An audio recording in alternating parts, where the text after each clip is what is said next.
From Yarm to Yibby, Harrington to Horsley Hill, Swalwell to Silverlink. Steve and Rye, the North East Footy Breakfast. Right across the North East, the Red, the Toon and the Cat. I feel good. Oh, it's the only way we could start. Come on. I've got a nosebleed. What are we, 16th in the championship? I've got a nosebleed. So good. Oh, Steve, how are you, mate? I'm all right, mate. I was keeping a reserved silence. I was expecting some mad kind of rant from Rye all the way from down under because maybe he's tired himself out on his own podcast last night. I tell you what, my voice is very, very rough. If you can hear this morning, it's been a long one, but up for 5:30 this morning, and oh my goodness me, the Boro are clicking. The Boro are clicking. Do you think so? It was such a good win. It was such a good win. Oh my goodness. Everyone, 21st versus 6th. We thought, obviously, going into that, when we saw the lineup, we saw Lucas Engel back, we saw Tommy Smith, we saw Paddy McNair as Lenahan was still injured. A little bit worried about how slow that defense was. We saw in the first 30 minutes, Cardiff absolutely building a wall. They bossed it. They controlled it for half an hour. 11 men in defence constantly with them. It was literally honestly, just trying to break them down was incredible. And then, of course, finally, Lucas Engel comes out in Beckenbauer-esque, if you will, down the left. And absolutely, incredibly, thank you. Gets the ball across to Izzy Jones, and Izzy Jones finishes with an absolute sweet finish. And how is the lattes this morning? Oh, I've got one. Get your coffee out, Hang on, let me just jingle. Fans. There you go. There's the spoon in the cup. Got a latte in front of me. Oh, he's a speed demon. The speed on that man. And he's gone in. He's almost tripped over, but he's stood back up and he's put it away. And Boro have the 3 points. And oh my goodness, it's great to be a Boro fan, I tell you. We are back, baby. We are back so much. We could take on PSG tonight if Newcastle can't, because I'm that confident. It was literally, we are up and about, Steve. Well, that's good. Well done to the Boro. We all predicted last night a win. We didn't get the scoreline right. Dave almost did. He changed his mind. I did. I said 2-0 and I went, no. 1-0, 1-0. I said 2-1. I was expecting us to let a goal in. I felt Cardiff were going to come and try and do the same, which I was proved right. They just tried to, put men behind the ball, defend. It was never going to work because Boro's on decent form. I said the table, some people say the table doesn't lie. Well, last night, yesterday, I did say it did, and yeah, it's a comfortable win for Boro that, and keeps the run going. And it's all about momentum. It's about keeping the momentum going, and especially in the Championship because it's a marathon, not a sprint, and that's why you can get off to the worst possible start in the Championship, which Boro did. Let's face it, and you can pick things up as long as you stick to your principles, as long as you listen to what the manager's saying, as long as you get that little bit of luck with injuries and suspensions. Then there's no reason why you can't climb the table. And well done to Boro. The games come thick and fast in the Championship. I always laugh when people talk about Newcastle maybe being hampered by the Champions League and how they're going to perform, etc. Yes, we are in the Premier League, which is like the elite division in this country and possibly in the world. But they're all footballers. They've all still got to play a ridiculous amount of games, and in the Championship you play a ridiculous amount of games in the league alone. If you have a couple of cup runs as well, you could end up playing 50-60 games yourself in the Championship. So it's it's well done to Boro. It's definitely a good performance, and I was surprised to see McGree didn't score. I think you'd probably be disappointed in that, Rye, yourself personally, sitting there in your signed top. Watching the game. I was amazing. Sitting in there with the Riley McGree shirt, knowing that he touched it, Steve, I just smelt it. Do you know what I mean? I knew where he put his hand on the back of the shirt to rest as he was signing it, thinking of me. This is borderline. Fellas, we've got to relive the moment. This was from yesterday. It happened live on this very show. Wow. And then Riley McGree, away kit, signed by the GOAT himself on the number 8. I can't believe it. There you go. That's how excited he was. He almost passed Wow. a curry. It was like a kid at Christmas, It was wasn't incredible. it? Like, I could hear the it wrapping was, paper mate. opening, and It was. you know, I could smell the mulled wine. Have you got any signed Newcastle shirts, Steve? Yeah, but for me personally, I've done 25 years of events, and you know what? Yeah. Back in the day, as a kid, having a signed shirt by somebody like Kevin Keegan or Peter Beardsley or Chris Waddle or Alan Shearer would have meant the world to me. But over the years, when you do these events and these things pass through your hands as many times as they don't have the same significance. The one piece of memorabilia that I've got, which means a lot, is something which I was sold for a token amount, a very small amount, it has to be said, by the grandson of a 1950s FA Cup winner from Newcastle, Bobby Cowell's grandson. Gave me the opportunity to buy a Minerva football from the 1983-84 season, which of course was the first season I watched Newcastle live, and it's signed by the Newcastle United team and the Cardiff team, and of course that was the game that Newcastle beat Cardiff at St James's Park, and it's signed by both teams. So that is my prized possession.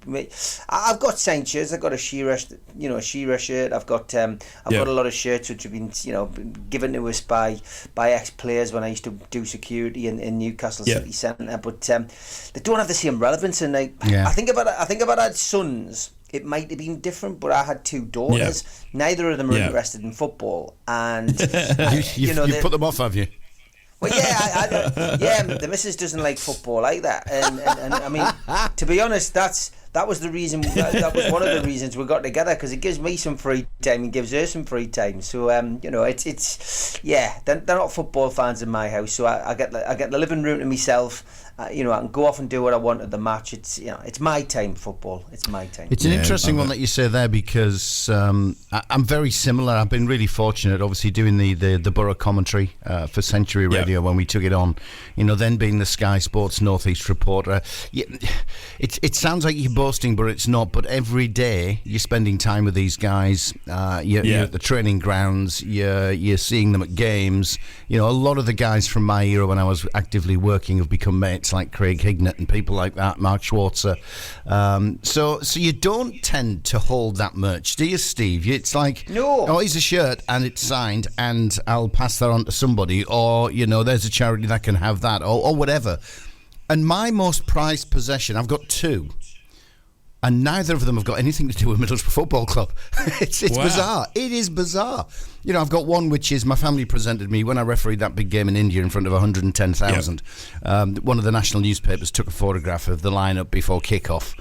And my family blew it up, this huge photograph in a frame which sits on the wall of my office. That's just a personal prized possession from football, just to remind me of that day. But the biggest one is I've got a signed photograph by Gordon Banks of that save against Pele in the 1970 World Cup. And Gordon Banks was my hero, because I was always a goalkeeper. And Gordon Banks was my hero. I got to meet the great man at Port Vale, funnily enough, when Boro were playing Stoke City, and what did they call it, Victoria Park over there or something? Was it the old Victoria ground at Stoke Victoria City? Park. There was a hurricane came through and it blew the stand roof off, so they had to play the game against the Boro that week at Port Vale, and he ended up sitting next to Gordon Banks.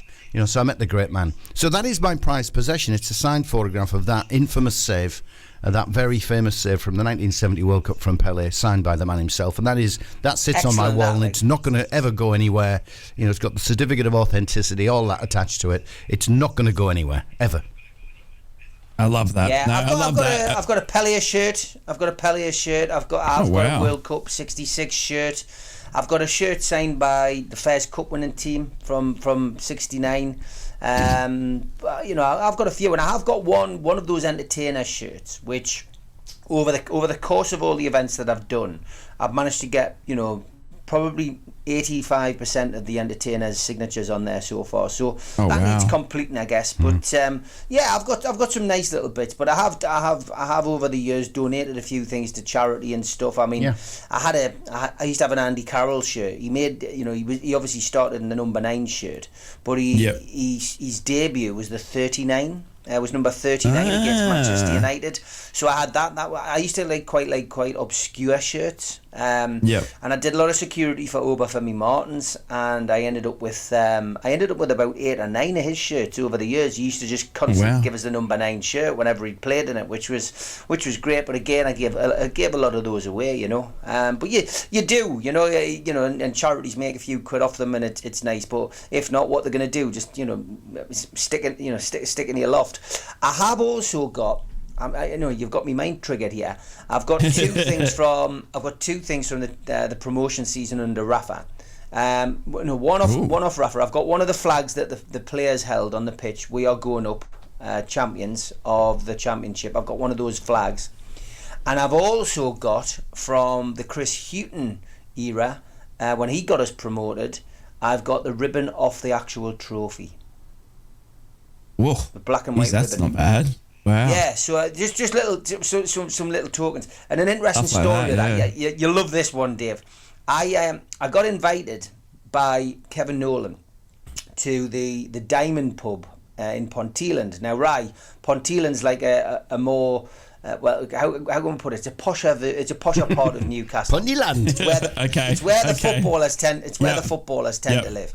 So they've got a pub up there called the Diamond, and it's become quite a watering hole for players over the years. Like Yarm. So they had that. Exactly. So they had their official promotion party there, and they invited me up. They said you could bring a couple of guests. So I took a few of the lads up who'd been to the game, and we got there and we got sent upstairs.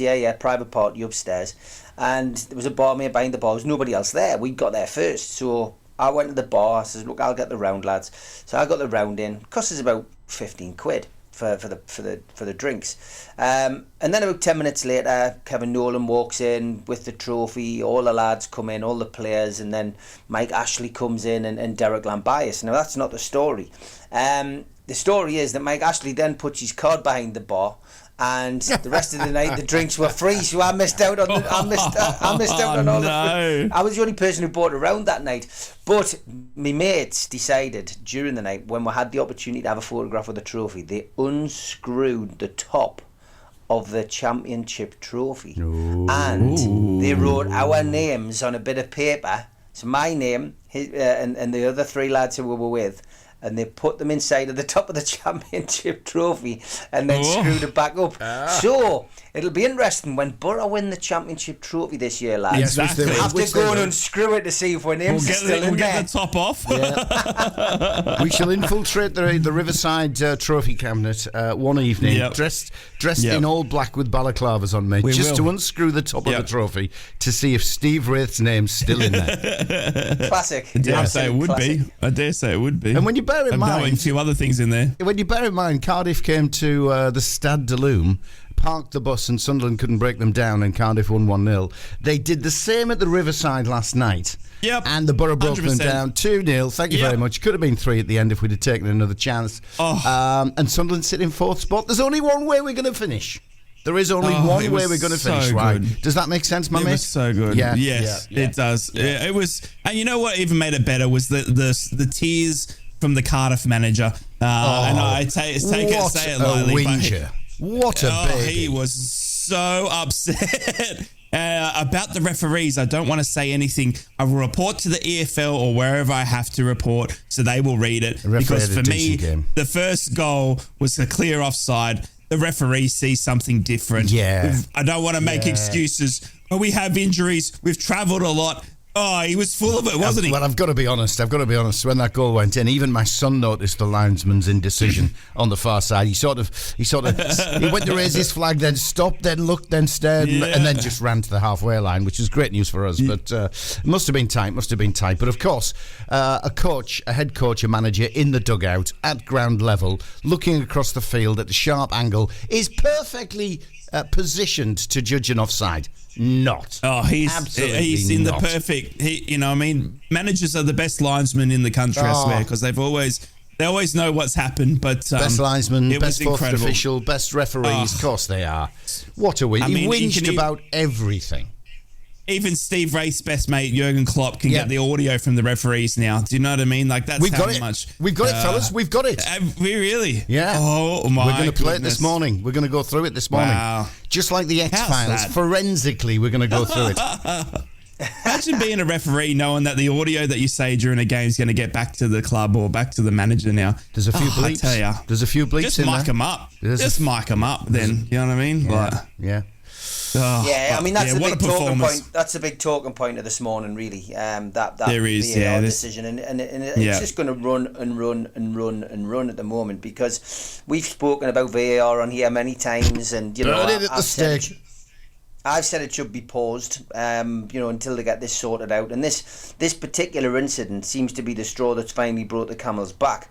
I will say now, though, I do not think the game should be replayed because that is just creating I agree. an Completely agree. absolute storm.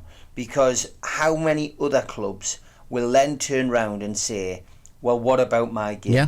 What Yep. about our Yep. incident? What about Yep. what about the goal that was disallowed that I scored, which was perfectly okay? What about that? What about that goal that should have been? You're causing a problem. So And it you won't be. need really now to It say, won't look, be replayed. It won't be, it Steve. won't be replayed. Nah, It nah. can't be. Proverbial But can of Liverpool worms, are already for sure. going on about it and saying they want They are. they want it replayed. Well, then because- replay the Newcastle Liverpool one, Steve. Yeah. Simple as that. Exactly. You know what I mean? Exactly. Like, This is where- go back and replay them all then. Do know I'll tell I you mean? what, Like, we'll, while Cardiff are still travelling back, we'll just turn the bus round, come back, we'll play again tonight because they had obviously they had whinges over the first goal. They thought it was offside. So why don't we replay that one as well? Exactly. I mean, exactly. Where it's- do you it's, where you do you know- draw the line? Yeah. I mean, there was moments end of last season, that were defining for us as well, with some decisions that went against us. You know what I mean? So, look, it's a terrible thing, and Liverpool obviously, big club, have big voices, probably deep pockets as well, but. Yeah, I don't like it. I think it's one of those things. And look, I get it. It was wrong, and I get it that it was. Liverpool are feeling hard done by, and they'll be ruined the points. But at some point, we've got to pull on our big boy socks and just move on. Do you know what I mean? Because there's more football to be played. People are going to make mistakes. You know what I mean? And there's going to be times where Liverpool are probably going to get a goal that shouldn't be a goal, and I'm sure that's happened many a time. Right, so they can't feel harm done by when it probably evens out in the wash. And I'm sure there's some stats out there that show, goals that Liverpool have probably scored that they probably shouldn't, where VAR's gone for them. So it's one of those things where we just need to let, the poor referees would be absolutely fretting over this weekend, I reckon. If you were a referee going into a game this weekend, my goodness, would you have some added pressure on you to get it right? Interestingly, obviously the PGMOL listens to this very show every morning because they have do. you noticed the guys in question, the VAR guys, the assistant VAR guys, have not only been stepped down from one game during the week, midweek, as in last night, tonight, but they've also been stepped down from the weekend ahead. So obviously our little comment about they only get a mini slap on the wrist for getting crucial decisions wrong has gone They've down listened in. well. They've listened in and they've taken action. And who knows, we may get a little leak from them to say these guys are not performing for the rest of the month. Who knows, that could well be the next step. Yeah, they need what a to punishment. be.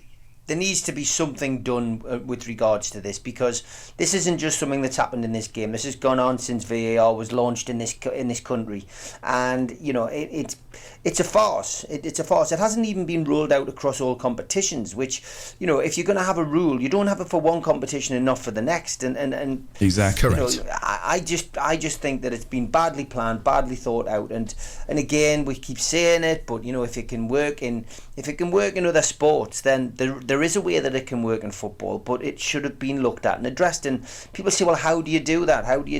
And when the best way to test it is in real game time. But there is ways of testing it. There is ways of doing it. It could have been better thought out. But one of the most simple things is to give the referees and the officials proper training. I mean that recording which we're going to hear today I've listened to it last night a couple of times, and I mean, Paddy Power. There are other betting companies available, but Paddy Power did this wonderful skit on it yesterday, which basically has one of the referees saying that he popped out for a pizza and got locked out, and the other guy was stuck on the toilet and the door jammed. I mean, joking aside, that's the kind of impression you get. That's what you feel like these VAR people are doing. You feel at some point when these decisions are made that actually they're not even in the room. You feel like they have popped out for 5 minutes. I mean, yes, they're going to have to have a call in nature at some point, but they're not all going to leave the room at the same time, are they?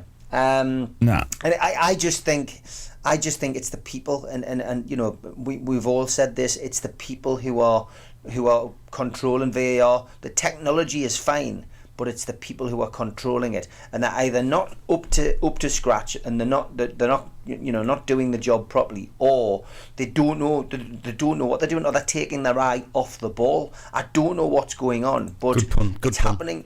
It's happening, but it is happening regularly, Dave. It's happening regularly. No, and this one's communication. It's nothing but communication. They cocked up completely because they didn't communicate to each other clearly. And we'll go through it. We'll do the old CSI Miami forensics on it, and we'll break it up. And I'll happily give you my semi-insider view on how the system's supposed to work, and you'll see how they get the first part right. They get the first third right. They do it efficiently. They do it effectively. But there's one simple key ingredient that they got wrong, and that's what then caused the next 2/3 of that audio to collapse around them. Mm-hmm. Yeah, it was absolute chaos in there. And look, I feel for him, but yeah, my goodness. And you know what, as well, we talk about Paddy Power and they're like obviously betting agencies. Do you know what I mean? The punters that have lost money on that as well. Yeah. So there's and we talk about okay. So what if Liverpool and that it does come forth that we do replay the game? What about all the bets and the money that was spent on that game? That's one of the reasons you can't replay it. They'll have to be on. Well, they can't replay it, and it says in the audio. You'll hear it in the audio right at the very end. They all start calling for the referee to stop the game, and then one of the guys comes back, as we discussed yesterday, and it is in the laws of the game. Once the game restarts, you cannot change a decision. You cannot change an on-field decision, and you'll hear them saying that. They're saying, pause the game, pause the game, pause the game, hold the game, hold the game, and the guy goes, we can't. It's restarted. So that's why. All those people who put money on the game, that's it, done and dusted. Even if bizarrely they change rules, guidelines, the whole lot and replay the game, those bets will still stand as they are as of today. It's incredible. It's incredible. The rabbit hole, or I guess the well of issues you would open up if going down this route. And it's simple. Steve said it, and you've said it. Both from the start. Just get rid of it. Yeah. Just go back and sort it out. Get it to a point where. Everyone's happy again. And for now, just go back. The championship doesn't have it. You know what I mean? And we move on. Just get rid of it. Yeah, Cardiff's whinging this morning because they think there was a decision wrong by the officials. The Premier League's got it. Back on the refs. They're still whinging about it. And they've proved it was wrong. Exactly. Just get rid of it. Let referees be referees. Get them, back on taking some onus onto their game and let them, just get on with it, because it's becoming farcical. So, yeah, it's and that audio is wild. I can't imagine what it's like on other games, because that's. Yeah, well, we'll get the audio out and we'll dig through it very shortly. But I think we've got to do some news headlines, haven't we? Let's do it. Who's first? Who's first? Go on, Boro one. It's up to you, right? Boro first. Here we go. It's up to me. All right. I couldn't find a Riley McGree song. I'm sorry, mate. I tried to get the Riley McGree theme tune, but it doesn't exist. Good morning, Middlesbrough fans. It is a brilliant, brilliant Wednesday as Middlesbrough have come up triumphantly over Cardiff overnight, scoring 2-0 after a defensive performance that would have defended till the Hills come home, but Middlesbrough were able to break them down. Michael Carrick was delighted as well for Lucas Engel as the summer signing passed a huge character test to play an important role in Middlesbrough's victory. The Danish left back had a really tough start to life at the Riverside, having joined Boro from Sikkelberg in the summer transfer window. He was axed after 45 minutes in his last appearance against Sheffield Wednesday, with midfielder Lewis O'Brien selected ahead of him. But Engel was needed again on Tuesday, with obviously O'Brien and Rav Vandenberg both missing through injury, and at times, particularly the first half, it was clear that the 24-year-old was still low on confidence, nervous, dare I say. But oh my goodness, did he turn himself no harm in the second half, having far more intent, and he was able to provide the assist for Boro's first goal. He looked an absolute changed man. Asked after the match, Carrick said, "I thought the bigger moment was the one where he stopped the goal, to be honest. He gets a touch to deflect the shot onto the post, which is really a big moment for him. He then sets up the goal, which is the headline moment, if you like. I thought his performance in general was really good, and I was really pleased for him, because it's not easy to come back once you've been dropped after 45 minutes. So absolutely incredible scenes there, and it's great to see Lucas Engel getting back as well. So Middlesbrough now onto the derby. As much as Sunderland won't like it, and as much as Sunderland won't admit it, we are onto the derby. Middlesbrough now travel to Stadium of Light, absolutely full of confidence, noting that the team is starting to click and very, very ready to take on Mogga at the Stadium of Light. 4 wins on the bounce. That is your Boro headlines. 4 wins on the bounce. Absolute, just incredible scenes down at the Boro. We've got some injuries to talk about, which we can talk about coming up towards the Sunderland game as well, and obviously we'll preview that. But Middlesbrough fans, the headlines just read absolutely sweet, just like the lattes. Steve, especially for you, we have a very special theme tune for this morning, mate. Ah, soak it in, Newcastle fans. Soak the it in. Carabao Cup sung. The second game of Newcastle United's Champions League group stage campaign sees French League One champions Paris Saint-Germain visit St James's Park for the first time since their formation in 1970. It's an 8 o'clock kickoff tonight, and if you don't have a ticket, then the match is live on TNT Sports. Elsewhere in the group tonight, Borussia Dortmund are playing AC Milan. Despite training on Tuesday, Callum Wilson is expected to miss out, along with Joe Linton. Sven Botman, meanwhile, joins Harvey Barnes and Joe Willock on the sidelines. Javier Manquillo, Emil Kraft, Matt Ritchie and Mark Gillespie were all omitted from United's Champions League squad. PSG were held 0-0 at struggling Clermont on Saturday and sit third in the table behind Monaco and Brest. They've won 3, drawn 3 and lost the other 1 of their opening 7 league games. And Kylian Mbappe was back in the side after injury forced him off during the first half of PSG's 4-0 win over Marseille the previous weekend, and he was mobbed at St James's Park last night by fans after the French side carried out a training session under the floodlights. Short but sweet today, but it's an experience for Newcastle fans. We're going to enjoy it, we're going to love it. When that music plays just before 8 o'clock, Newcastle United fans will know that they are back in the big time. Great night ahead, looking forward to it, and we'll come to the predictions later on. And what's all this about Kieran Trippier's youngster wanting to walk out with Kylian Mbappe? I love this. I love this. I love it. Absolutely it's so hilarious, good. that. Yeah, brilliant. If you do that, don't look back at me. Yeah, okay. Yeah. Oh, I was going to cover that soon, but we'll get through the Sunderland headlines and we'll talk more about it. Indeed, we will. I just want the hairs to stand on the back of Steve's neck for a bit. Hang on.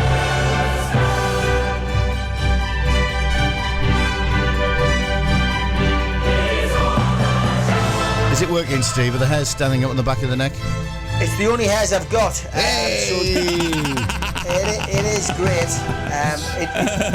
It's just going to be there. It's just going to be there at the ground tonight, listening to that music. It's going to be very special, lads. It's just, I've been there and heard it before, but tonight, all that work that Eddie Howe and the boys put in is going to be recognised with this performance and this win. And I think Newcastle United are going to do it tonight, lads. I really do. Okay. And now the moment that Sunderland fans will absolutely love me for the rest of my life, I'm just going to cut that real crescendo off and do this. There you go. Sunderland news. It's not good news on the injury front. I think all 3 North East sides are suffering with the old injuries at the moment. Tony Mowbray has revealed he's not expecting any of Sunderland's injured players to be available to face either Watford or Boro this week. Worse still, he's added a senior performer to the club's absentee list, but he's not naming names at the moment. It looks like the likes of Alessi, Sirkin, Ekwa, Bradley, Dack all missed the win at Hillsborough and not anywhere near returning to full training yet. And the Sunderland boss says he's having to work on changing formation just for the games this week to cater for the absences. In better news though, Mogga's hoping Alizia Mayenda will be the next youngster to make a major impression at Sunderland. He's saying he's been hugely impressed by the youngster in training this week. Mayenda joined Sunderland from French side Sochaux in the summer, but is yet to make his senior debut after suffering a hamstring injury during his first training session with his new employers. And finally, the club's announced it will be holding its third instalment of its prestigious Hall of Fame dinner on Friday, the 10th of November. 9 Wearside legends will be honoured for their outstanding achievement and commitment to the Red and White Stripes in what promises to be a very special evening for all involved with the club. Tickets are currently on sale. More details can be found at safc.com. And that is your Sunderland news, boys. Woo! Well, we're going to have somebody on from Sunderland later Boro. this week, aren't we? Which yes, is great. we are. Ted's joining us. Have Ted. Ted's joining us. Just before the big derby as well. Great to have it. Yeah. We've been asking for Sunderland representation, I think is the word. Sound like a union man. We've been wanting Sunderland representation on this very show. And Macca joined us for a few weeks. And it looks like Ted's going to be joining us, but he will be here on Friday. Basically it really is dropping in at the deep end, isn't it? The day before a Weartees derby. Yep. Ted comes onto the show, so we'll drop him in on that. Yep. He's going to have to deal with me in his ear for his first show, I tell you, because I'm going to be up and about for that one. So, spending this week doing his research, I bet he's doing his research on you, right? He's going through your social media with a fine-tooth comb. Well, he does listen, apparently. He does listen, so... because he's a bit like Rye. He's remote from the UK, which is interesting. Oh, okay. There we go. Not as far as Rye. So, it does feel a long place when you see the Riverside bouncing and seeing the picture you sending me last night sitting in the stadium. Sorry, mate. I felt away. I just wanted to make you feel, more at home. I didn't realise it was going to send you into a deep downward spiral of depression. No, it was fine. It's just like you just want to be there on those nights like that, though, don't you? You know what I mean? You want to be a part of it. We spoke earlier in the show about memorabilia, and obviously I think that's why, I get so more attached to the signings and stuff being such a world away. Sometimes it just, it does really, I don't know, it just makes me just want to get over there. But look, it was a brilliant night down at Boro. Obviously, the first time under the season under the lights at Riverside, absolutely bouncing. There was some conjecture there as well from the last Watford game with a bit of, bad fan abuse, if you will. So with last night, just looked like a great night out for everyone in Middlesbrough, and the team on the pitch, did their job, and. Just so happy, and can't wait for the Mackems now. Well, we've got to get our teeth into quite a lot of stuff over the next hour and a half on the Northeast Footy Brekkie Show. Of course, we've got to talk Newcastle in the Champions League. We will be looking at Sunderland at home to Watford. We will be looking back on the Borough, and we'll be hearing from some of the key people involved. And we're really going to be sinking our gnashers into VAR audio. All of that to come. Plus, Rye, somehow we'll get him to sing a jingle. We'll make him do something. On the Northeast Footy Brekkie, right across the Northeast, on the Cat, the Red and the Toon. We'll do that after this. Now then, do you do sales? Do you fancy a great career challenge? Well, the Red, the Cat and the Toon has a full-time vacancy for a special sales exec. Not only will you be responsible for generating the vital revenue needed to see the Northeast's newest radio business grow, but you'll grow too. Show us you can do the business and you'll soon become Group Sales Director. Our stations are flying. We have the 3 legends back on air. Then there's the one that most are talking about, the Northeast Footy Brekkie Show. And there's more to come. Gumption and creativity count more to us than years. You may only have 2 or 3 years selling experience, but if you get what we're trying to achieve, you will be the right fit. You'll ideally be located in Tyneside or Wearside.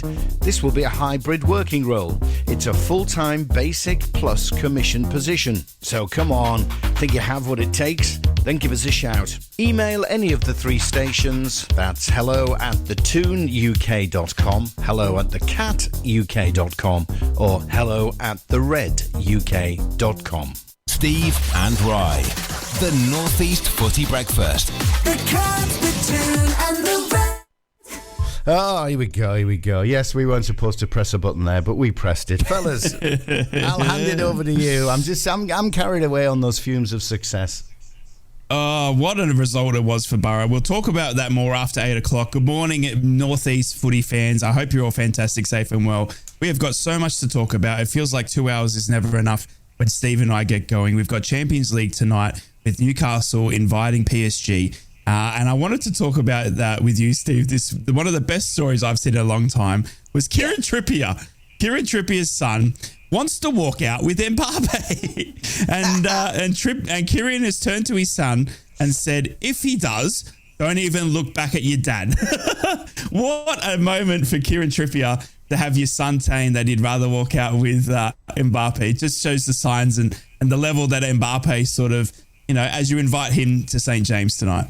Yeah, I mean, Mbappe's up there, isn't he, with Messi and Ronaldo? He's the kind of figure you want to see in the flesh if you can, and chances of doing that are few and far between for fans normally. But obviously, being back in the Champions League gives our supporters that opportunity, and he's the kind of player that youngsters in this country look up to. It's the kind of player that youngsters in the school playground will be kicking a football around and pretending to be. So for them to have an opportunity to go up to St James's Park last night and stand and wait to see whether he would come out and come and see them was a great opportunity, and you can understand Kieran Trippier's son's excitement. And there was some great video footage last night. Jordan Cronin from Newcastle World put some on his Twitter. He was up at the ground watching the training session, and then he put some great footage of Kylian Mbappe coming out. And it's great in this day and age to see footballers actually give fans time, because there are some players who would have come out of that training session and just got straight back on the bus. And he came out, he heard the noise, he was obviously very appreciative of it, and he walked straight over and he went down more or less the full line of supporters. There was one or two I think he missed out, but look, you can't do everybody. But it was like that. It was the kind of thing that Kevin Keegan would do and still does now as an after-dinner speaker. He doesn't like to disappoint anybody, and if people are there to see him, then he goes and sees them, and he goes and signs as many things and poses for as many selfies as he can. And it was just a warming thing to see Mbappe do that, and he's under the spotlight because, as I read out earlier, PSG by their own standards haven't got off to the greatest of starts. He's still scoring virtually a goal every game, but he's come under a little bit of criticism, as I mentioned yesterday, and L'Equipe, the French newspaper, having a little bit of a pop at him because he hasn't scored more. And this is the pressure that you're under when you're a world superstar like Kylian Mbappe is. It's going to be great, because that's what I remember about seeing the likes of Barcelona. I mean, Enrique coming back to St James's as part of the PSG setup tonight. He played in that 3-2 defeat that Barcelona suffered in the Champions League against Newcastle. So to have him back at the club is great. And I went up there yesterday. I had a little wander around when I was in town, and I bumped into Keith Gillespie. I had a chat with him, and he was excited. He won't be at the match tonight. He's flying back to Ireland yesterday, but he was saying it's great to have it back, and it is. It's a wonderful experience for young and old, for people like me who've been there, done it, got the t-shirt and seen this before, and for the youngsters who have had 14 years of Mike Ashley, and probably that's all they've known, in their time. Now, they're going to, they're going to be able to, sample a Champions League game at St James's Park, and it's a great opportunity. And we talked about Sella yesterday doing the drone display. Little things like that show that Newcastle are in tune with their supporters, and their sponsors that they bring on board are in tune with their supporters. Yeah, and it's all part of the build up. And I think, in the past, under the Ashley era, people would go to the ground late. You know, they would get there late. They wouldn't. They would get there at 2:55. Now it's like a busy hub a couple of hours before kickoff, and I'll guarantee today. I guarantee today that probably from about 1:00 this afternoon there will be people milling around the stadium, just excited, wanting to get in. Yeah. The coverage will be there, I'm sure, on Sky most of the day. I'm sure a lot of the other media outlets will be up there, you know, getting vox pops from supporters, etc. It's great, and it's not just great for the football club, but it's great for the city. And you know, the city's benefiting massively because of the, you know, the amount of PSG fans that'll be here. I think they've been given the big market area for their supporters. So, you know, there'll be thousands of you know, PSG supporters there, and they're closing off one of the roads at some point for the PSG fans to walk up to the ground en masse. So it's exciting. It's something different. And, you know, from our perspective, this is the reward for all the hard work that Newcastle United put in last season. Yeah, so, you know, thanks to Eddie Howe, thanks to the players, and let's hope tonight they can give, you know, everybody something to be proud of and go home and talk about for many years to come. Well, you got to do it for England, don't you? Because obviously England teams, obviously the results from last night not going in the way. Obviously Arsenal losing to Lens 2-1, and Man United's woes continue, losing to Galatasaray 3-2, and Casemiro getting a red card there as well. I want to quickly talk about Man United with you, Steve, because it just seems to be going to bad to worse for them. Casemiro with the red card, obviously they just seem to can't buy a win. Onana now is also getting criticised for his goalkeeping efforts. They're saying bring back, the fans are right over him, you know, trying to get De Gea back into the club if they can. Obviously, De Gea is still sitting there as a free agent. We've got Casemiro again with another red card. It seems to be the way, you know, he's going. And they just, the crisis, I guess, of the off-field stuff with all the drama they've had and the on-field stuff. I mean, it just seems like it's a bit shambolic up there at Man United. Yeah, I mean, it is a mess. There's no other way of describing what is going on at Manchester United. You know, they're stumbling from one, you know, crisis to another, and you know, Ten Hag must be on rocky ground if this continues. 6 defeats in 10 games. I don't see how he can survive much longer. No. You know, the one bright spot of Man United's season so far is Rasmus Højlund, who, you know, got both goals last night for Manchester United. He looks a player. He looks really good. He looks like a Manchester United player. But Casemiro, he's becoming a liability. This isn't the first red card he's had. You know, they've got obviously off the field issues which we won't dwell on, with certain players have hampered them this season.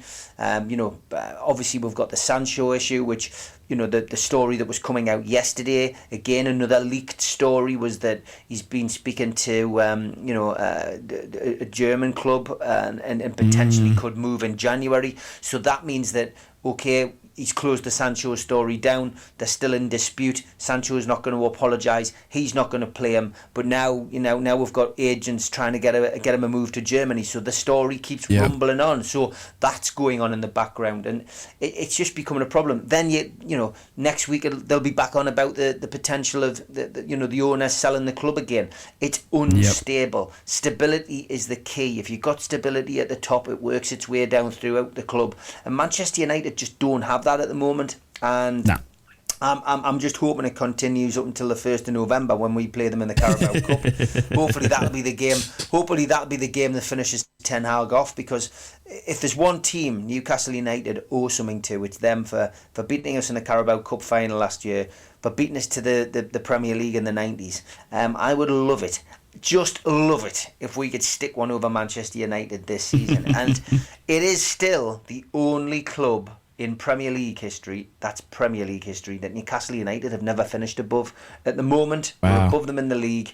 We've got them in the Carabao Cup away.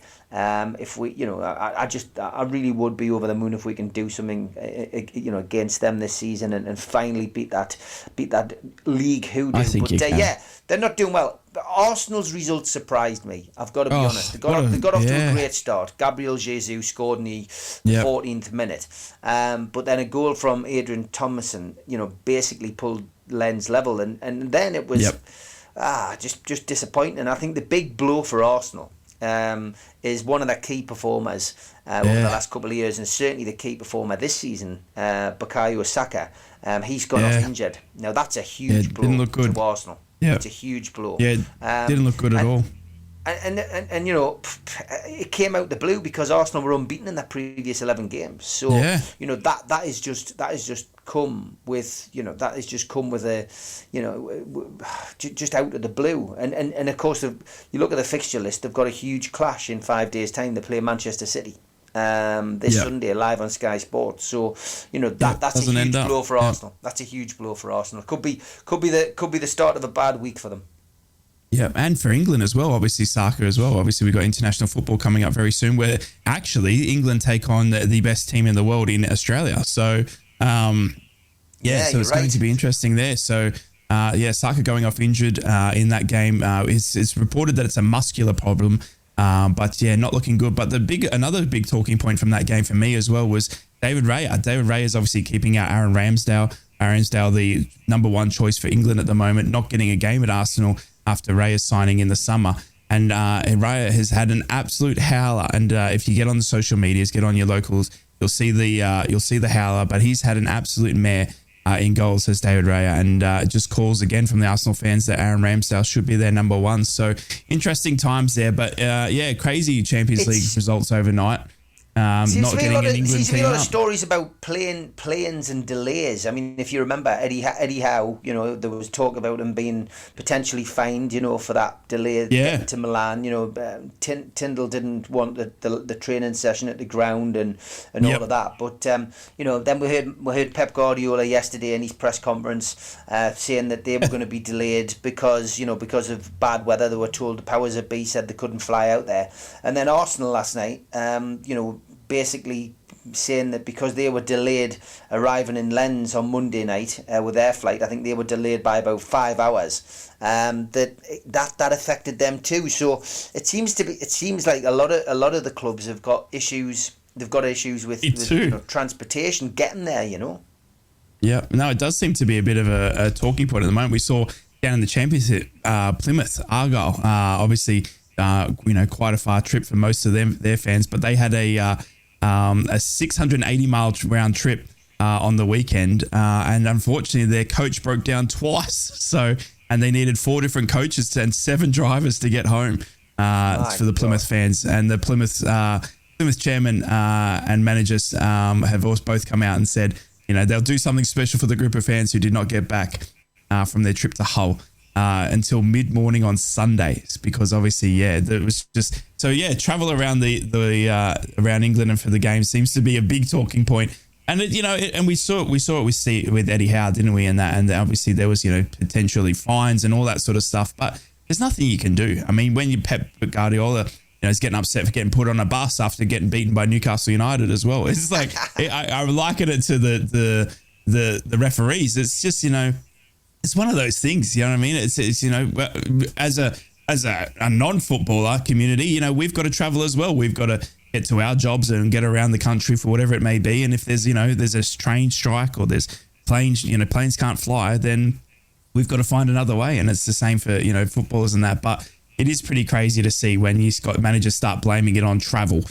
They're trying to cling on to everything. If it's not VAR, then we can blame the buses now, I think. So that's Pep's attitude. But yeah, Newcastle got to hold it up for England tonight after the 2 shocking results. But I also wanted to mention young Jude Bellingham, Steve. He is going from strength to strength. He scored an absolute cracker last night for Real Madrid. And again, obviously radio, but if you want to see it, get on your social media, have a look. I've tagged Steve Wraith in it as well. I've had a look. Retweeted it. Jude Bellingham has absolutely stepped through about 5 Napoli players and finished up so cool and calmly.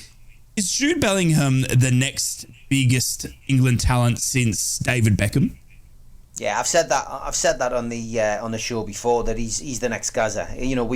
We never replaced Paul Gascoigne from that moment that Glenn Hoddle didn't pick him for was it 98, the World Cup in 98. We've never had anybody in the midfield to replace him. and we've had one or two potentials. You know, I mean, we had that wonderful period where we had Lampard and Gerrard, but they couldn't really play together. And you know, Raheem Sterling probably in most recent times is a standout for somebody who's a creative, but he's too in and out and doesn't have that just doesn't have that little je ne sais quoi. Oh, bit of French. That Gaza had, but Gaza, you know, even at his time at Middlesbrough, you'll have seen it yourself, Dave. You know, just that little feint or that little dummy or that little bit of something that, you know, nobody else would even dare to try. Well, Bellingham's got that, and that's what England need. And I think eventually Southgate will step down. I still have a feeling that it could be next year that we see Southgate, decide that it's time for somebody else to take over. Eddie Howe. And I think it won't be Eddie Howe. And I think, bites every time. You know who it is. You know who it is because he's knocked another job back this week. It's Potter, not Harry Potter. Yeah. But yeah, we've got a situation. We've got a situation here where the next manager has to be the one who gives Bellingham a license to be creative and do his own thing, because that's where Terry Venables got it right with Gaza. That's where Sir Bobby Robson got it right with Gaza. He gave him the freedom and the pitch. He gave him a license to do what he wanted to do, and that's how we got the best out of him. And if you do that with Bellingham, you've got a world-class player on your hands. You got somebody there who could win us the European Championships. He looks a real talent. talent. Get the right draw. No, absolutely. I mean, fantastic talent at such a young age. So, there's still a great chunk of time ahead of him to develop even further. It's frightening. He reminds me of Gareth Bale. Yeah, true. Yeah. Very similar. And you know what? Everyone laughed at Birmingham when he left, and he went, obviously, he left, and Birmingham retired his number. You know, Birmingham, when he was young, when he went off, obviously, to Borussia Dortmund, Birmingham retired the number and said, he's going to be a champion of a player. And they knew it, and they saw it, and they knew what type of player he was going to be. And, and lo and behold, he's proving them all correct. So, yeah, incredible to see Jude Bellingham going from strength to strength, and obviously at Real Madrid now on the top stage gets to shine. But we've got to talk about some other results as well in some Northeast. Gateshead, lads, getting the victory last night, 2-1 victory. Conor McBride, getting 2 goals in the last minute, and great result for Gateshead there, and also sort of some interesting news to go over with some results in the National League, and also just down the bottom there, Cheltenham have equalised the English record of 11 games straight now without a goal. So poor old Cheltenham fans, if you are out there, I feel for you, but 11 games straight, the English record in the whole of England is 11 games straight without a goal, and Cheltenham are now on the verge of breaking that without having scored in 11 straight games. Lads, how could you go if your club hasn't scored in 11 games? Surely you just want to pull on a jersey and get out there and just tap one in, right? You would want to, wouldn't you? I mean, it is about it's one of those unwanted records, isn't it? And once and this is what I was saying about momentum in Middlesbrough at the start of the programme. When you get into that kind of run, Newcastle's just done it recently with the clean sheets and the wins and draw against Milan, of course. But it's been a momentum. It's built, and you've just got to continue that. And it's Eddie Howe's job, it's Carrick's job, it's the manager's job to try and get him in it. But you can also get into that negative momentum where you just can't buy a goal, you can't buy a win, and you've got to find a way of changing that. That's the trick. 11 games. My goodness. It sounds so easy, but it's not. And it doesn't matter what level you're at. I managed 20 years in the Sunday leagues, and you try all kinds of ways to do it. You know what I mean? And it's not always down to personnel. You could have the best team in the league, but if you hit that run, you've got to find a way out of it. It's just so difficult to do. But yeah, I feel for Cheltenham a little bit. You mentioned Gateshead. I mean, they're up to 4th now. 10 points behind Chesterfield, very well. who are top, that's amazing, isn't it? The Chesterfield and Barnet run, they're only 14 games into the season. Yeah, Chesterfield are 10 points ahead of Gateshead in 4th. But they've conceded a shed load more goals. I think they are the true entertainers. I mean, they've scored 34 in 14 games, but they've conceded 21, and they're top of the table. It's an amazing performance. Yeah. Yeah, no, and you know what? Their last couple of results, Boro, have meant they're a little bit off the pace. But again, like the Championship, plenty of games in that division to pull yourself round. You've got to find momentum. You've got to get on that run, and that's, Gateshead had, but then they had a little bit of a wobble, and that wobble has cost them because Chesterfield, and Barnet have taken advantage of it. Hartlepool dropped off the pace a little bit. They're down in 10th place. They obviously must play tonight, but yeah, look, it's always worth keeping an eye on that division. It is always exciting. Is it still one goes up in that league, lads, and then another one goes up in a playoff? I believe so. Up, correct. Yeah, there's two go up eventually, but there's a playoff the second spot. Yeah, that's right. Yeah. And actually, breaking news here in Australia that's making the moves as we just wrap it up on the National League is Southend United. Southend United obviously have fallen down there. They're almost rock bottom of that league and massive trouble. But they've just agreed a takeover deal by a consortium headed by Australian businessman Justin Rees. So Justin Rees, the Aussie, is looking to take over the majority of Southend United. So another Aussie, but this time obviously in some ownership. So. Yes, looks like Southend United have been saved finally because they were docked 10 points by the National League for failing to clear their debts, which are still totaling around 2.5 million. Yeah, at that level as well. And at that level, yeah, exactly right. 2.5 million in the National League is hard to get over, but it looks like Justin Rees, the Aussie, has come to the saving of Southend United, and long may it continue of teams and fans not losing their club because what a disaster it would be, because it wasn't looking good for Southend at all with the financial woes. But Justin Rees, the Aussie, taking over Southend down United there. So hopefully long may it continue that Southend United are a club and they can continue to play football, and we can see them climb back up because it's you never want to see it. Good on him. He can crack a tinny on me. Absolutely. He can. Yes, he certainly can. He can. Out of the chili bin. Is it an esky or a chili bin in Australia? Esky. It's an esky. It's a chili bin in New Zealand, isn't it? Yeah, it's an esky. It is. So you can crack a tinny out of the esky on me because it's good to see those routes secured at Roots Hall. See what I did there? Very good. Yeah. I mean, we don't want to see any clubs go out of business. As football fans, I mean, it's not good news. I know there'll be Sunderland fans going, I don't see Newcastle go out of business. There'll be Newcastle fans doing likewise. We can't deal with those. But no, we don't want any clubs, no matter where they are, to go out of business. We almost lost the Boro. We almost lost Darlington. We do want to see it happen. Steve, should we play just before the news? Should we play those messages from your former heroes? Yeah, we've got a few former Newcastle United players have given us their predictions and sent a few best wishes over for Newcastle in the Champions League tonight. Indeed they have. We've got to have some backing music for this. We do. We've just got to... hang on. It's not working. Oh, there it is. No, I can make it work now. I can make it work.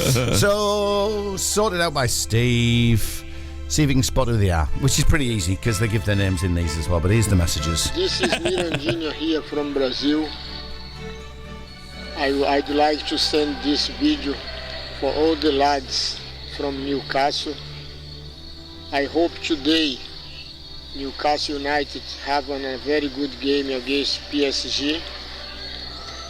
I will be here in Brazil with my fingers crossed for our Newcastle United to have a very good result.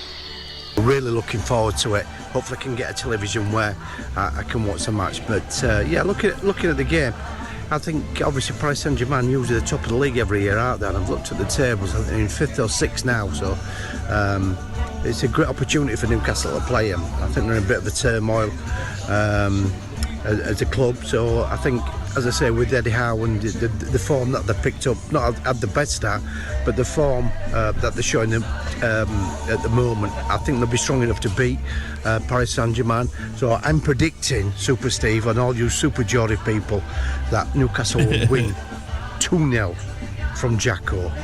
Love you all. Cheers, lads. Hello everyone, Lee Clark here, I hope you're well. My prediction for the Champions League fixture at St James's against Paris Saint-Germain, obviously very exciting. First time to see them at St James's, world-class stars, Kylian Mbappe, etc. They've actually had the worst start under the Qatari owners, worst start in 11 years in the league, so not coming into the game with good form, but I think with the atmosphere generated and the intensity of the lads and the drive, is a positive result. You know, I think we can get that win. That will make the 0-0 draw we got in Milan even better result than it was. Because if you can draw away from home and win your home games, that makes it extra special. So win for the Toon. Hard fought by the odd goal, maybe it's 1-0, 2-1. Good evening, Steve Watson here with a Champions League prediction. Unbelievably exciting match at St James's. Had a fantastic few days, clean sheets, goals, but unfortunately picked up a couple of injuries as well.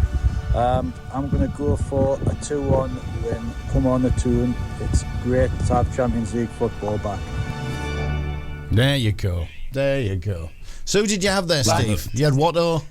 Mirandina, of course, the first Brazilian to play in English football, and he is a big Newcastle fan still, you can tell. Steve Watson, of course, who played in that infamous game against Barcelona. Lee Clark, of course, one of our three legends on a Friday night. Yep. And Peter Jackson, former captain of Newcastle United. Jacko, yeah. Back in the 80s, who looks as if he's having a great old time in Croatia. Yeah, he was sunning himself, wasn't he? When he sent us the video, I was absolutely jealous. But yeah, great to have the support, and thanks to them for sending those in for us on the Northeast Brekkie Show. Brilliant. Love it. Brilliant. I think it's news time, fellas, and then lots more to come. We're late as usual. What's new? That's all I'll say. We'll be back with more footy chat across the Northeast after this. From Wickham to Whitley Bay, Stonygate to Shields, Doggy to Darlow Back Lane. Steve and Rye, the Northeast Footy Breakfast. Right across the Northeast, the Red, the Toon and the Cat. Oh, tune. What a tune. Poison. Every rose has its thorn. Every rose. We're talking roses on the Northeast Footy Breakfast this morning. I absolutely love it. And you tell you who has a thorn in their side right now. It's Cardiff, because the Boro absolutely at home have torn Cardiff to shreds. They tried to defend. They tried to shut up shop. They tried to park the bus. Hang on, mate. Here we go. Now you can continue. Did Michael Carrick find the keys to that bus, jump in the driver's seat and move it out of the way for Izzy Jones and Latte Lath to come in and score two massive goals as Middlesbrough's climb up the table continues? Look, it was a tale of two halves for me. The first half, Cardiff were just absolutely shutting up shop. We weren't getting anything through them. They were defending with 11 men. If they could have had the manager out there to defend as well, he would have done it. And I tell you, Middlesbrough were trying to break them down, but to no avail. There was a bit of fan frustration. I could feel it in the live watch along as well. There was a lot of, oh my goodness, this is going to be a stalemate, a nil-all draw. You could just sense after the first 35 minutes or so that it was just going to be a tough old slog. But it was earlier than that. There were people whinging after 11 minutes, because I remembered there was a bit of a general moan across the stadium, and I looked at the clock and there's like 11 and a half minutes on the clock, and I'm thinking, guys, what are you on about? You know, Cardiff know what they're doing. They're well organised. They came to Sunderland, parked the bus, controlled the game. Sunderland threw everything at them and they couldn't break them down. We're 11 minutes into the game. What are you whinging at? Yep, there was a few, obviously, fans that got off, and I had a few on the live watch along as well, having a pip at Sammy Silvera and the team selection and stuff. But oh my goodness, did Middlesbrough just do the right thing and just focused on their football. Lucas Engel, who's copped some stick, had one of the best games I've ever seen. Beckenbauer-esque, if you will, down the left back. And incredible to see Middlesbrough's turn of fortunes. And, you know, Michael Carrick has said it. You know, the name for me as I logged into the radio this morning is the Carrick Clicker, because, my goodness, has he got us clicking today. I'm very, very on board with how Michael has turned us around. And I believed, I never gave up hope. And look, we are absolutely flying at the moment. And we're on to the Mackems this weekend as well. And Mogga has got some injury worries, as do the Borough. But I tell you what, we couldn't be facing them at a better time with all the confidence in the world Middlesbrough have at the moment. And what a result. Climb up to 16th in the table. Nosebleed. All the questions, all the fans that are saying, get, you know, Steve Gibson out of the club, get Michael Carrick out of the club. Alan Shearer, if you're listening, mate, I know you are. I know you're a big fan of the show. when he gets on his podcast, he'll be saying Michael Carrick's the next manager to take over Man United again, because I tell you, we're back and about and all around it. So I'm very, very excited. But yeah, Michael Carrick had some interesting thoughts, just like we spoke then, Dave, after the match, just about obviously the fans getting on his back a little bit, but how they were able to still turn it around. They're a good team, and they've had a really good run of games, and could sense a bit of frustration in the stadium first half. But I think that's the game, and probably doesn't really help the boys that much when they can sense that type of atmosphere. But we've set high standards, and in the first half, the longer it went, we kind of got to grips with it and finished the half really well. And it was coming really. There's a few boys that hadn't played Sam's first game. Tommy had played a little bit. Lucas come back into the team, so there's a little bit of finding the feet, finding the rhythm, finding the connections, and I thought second half really good. Played really well, played good football, scored goals, defended in the main very well. So yeah, very good night. No, not really, too much drama, too much stress going towards the end of the game, which was good. Get the boys off the bench, and all round was a good night for us. Yeah, if you want to see the full interview, mfc.co.uk is where you can get that. And I think he was quite right to have a pop at the fans. It's the first time I've heard him do it. But yeah, first time I've heard as well. Yeah, and I can be critical at times if I'm seeing it not going right. Why didn't why wasn't Paddy McNair playing it out to the left to Engel when he was in acres of space wide? I was having a whinge in the stadium just to myself and my son, saying, look, Paddy will not pass it wide to the left. Why won't he give it to Engel? And then Carrick came to the sideline. He had a word with Paddy during a stoppage, and then Engel started getting the service. So we can all have a whinge, but not just to whinge and moan 11 minutes into the game. Generally, come on. But anyway, enough of that. So good 3 points. Nosebleed at the altitude of 16th spot. I'm having to put the blocks in my nostrils as we speak to stop the blood dripping all over this control desk. I think we're on a march. Yeah, we'll be watching Newcastle PSG with extra interest, Will Middlesbrough, tonight, because we'll be knowing that we're in the Champions League very soon. So it'll be a great watch tonight for the Middlesbrough fans, because we'll be up there very, very soon. We are that on a comeback, Middlesbrough fans. My goodness, feel it. Latte lass. But this music's for us, Rye, not for you, mate. Riley McGree. It's the transition. Boro getting into it, Steve, and then we'll come to you, mate. It's a transition. We're sharing it. Riley just for the McGree moment. puts it past Pope, and the Middlesbrough fans go wild. You've got to earn it to share it. It's a Boro-Newcastle final in 2 years, mate. That's what it is. A Boro-Newcastle UEFA Champions League final in 2 years. Okay. Well, what a night for Steve. What a night. Are you excited? Are you nervous? How are you feeling, Can't wait. And Eddie Howe was at his press conference yesterday, which I know we've got a little clip of. So if the tech can allow it, can you play what Eddie had to say? Ready when you are, mate. I think he was... let's listen to him. Yeah, things move really quickly in football. I think the 2 years is... I haven't been here the whole 2 years, but my part of it has absolutely flown by. I think initially nothing like this was in our thoughts at the speed of which it's happened. The only thing in our thoughts was staying in the Premier League initially. But as you say, the swing of momentum has shifted so powerfully and quickly in a positive direction for us. I think my only sort of thought is to try and keep that momentum for as long as we can. And the power of which it has swung our way, in part, for me, has been down to our home form and how we have played here. And hopefully we demonstrate that again tomorrow. Yeah, full version of the press conference available on nufc.co.uk. I think, Steve, he was saying the aim was just staying in the Premier League and then consolidating after, and you find yourself in the Champions League playing PSG tonight.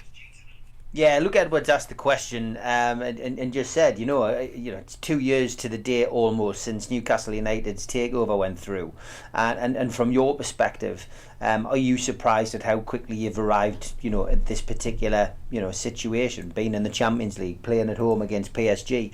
And he said, yeah, I am surprised. He said, because, that was never the aim. We came in, our job was to keep Newcastle United in the Premier League, and we did that. But, we carried momentum on last season, which saw us go on a wonderful run, got us to the Carabao Cup final, and then, got us into fourth place into the Champions League qualifying position. So, he is amazed by it. But he's his job now, as he said, is to keep that momentum going and to continue to qualify for the Champions League. So he's fully aware of what the job is.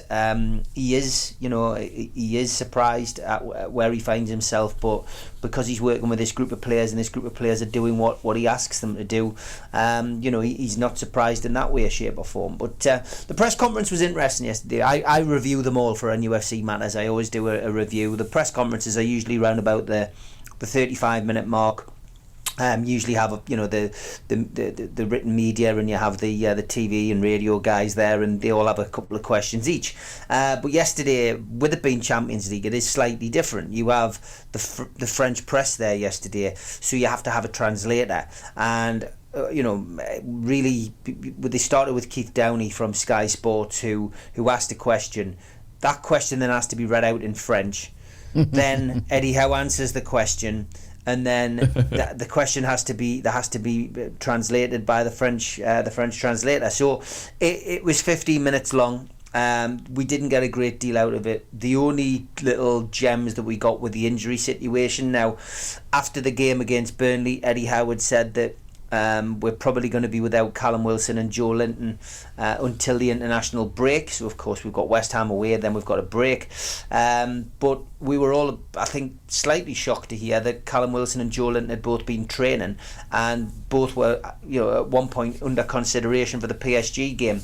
He said yesterday, Callum Wilson probably won't make it, but we'll look at him. Joe Linton is the same, probably won't make it, but we'll look at him. I don't believe a word Eddie Howe says, because Eddie Howe is the master kid. He's the master kidologist, and what he says, he'll say one thing and he'll do another. The good news is Tonali's fit. He was given dispensation to fly off to France after the Burnley game. No reason given as to why, but he was across in France. He is back now, and he's fully fit and available to play in the game tonight.